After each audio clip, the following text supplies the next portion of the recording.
ரொம்ப நாளாக விஸ்லிஸ்ட்லேயே போட்டு வச்சுருந்த ஒரு ப்ராடக்டை இன்றைக்கி வாங்கிட்டேன். எனக்கு நெயில் ஆர்ட் பண்ணுறது, நெயில் க்ரோ பண்ணுறதுலாம் ரொம்ப ரொம்ப பிடிக்கும். முன்னாடி இதெல்லாம் பண்ணிகிட்டு இருந்தேன், பட் இப்போ பண்ணுறதில்ல.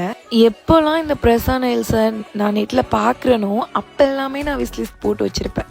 ஒரு நாள் இதை ட்ரை பண்ணணும் அப்படின்னு, பட் அந்த டே இன்னைக்கு தான் நினைக்கிறேன். Finally I bought it. இந்த நெயில்ஸ் கூடவே இந்த திங்ஸ்லாம் கொடுத்துருந்தாங்க. இது நெயிலோட சர்ஃபேஸை சேவ் பண்ணுறதுக்கு அண்ட் ஒரு ஸ்டிக் கொடுத்துருந்தாங்க. அது மட்டும் இல்லாமல் ஆல்கஹால் பேட், இது நெயில் க்ளீன் பண்ணுறதுக்கு. ஃபைனலி இந்த க்ளூ கொடுத்துருந்தாங்க. ஸோ இதை வச்சு தான் நெயில் ஸ்டிக் பண்ணிக்க முடியும். இந்த மெரூன் நெயில்ஸ் பார்க்குறதுக்கு ரொம்ப க்யூட்டாக அண்ட் அட்ராக்டிவாக அழகாக இருக்குது. இதையா இவ்வளோ நாள் வாங்காமல் ஸ்கிப் பண்ணணும் அப்படிங்கிற தாட் எனக்குள்ள இருக்குது. ஸோ உங்களுக்கும் இது மாதிரி நெயில் பிடிக்குமா, நெயில் க்ரோ பண்ண பிடிக்குமா, ஆர்ட் பண்ண பிடிக்குமா அப்படிங்கிறத கமெண்டில் சொல்லுங்கள். நீங்களும் இது மாதிரி இந்த மாதிரி விஸ்லிஸ்ட்டில் போட்டு வச்சுருந்தீங்க அப்படின்னா தாராளமாக ஆர்டர் பண்ணுங்கள். நெக்ஸ்ட் ஒரு வீடியோவில் மீட் பண்ணலாம். Ta-ta.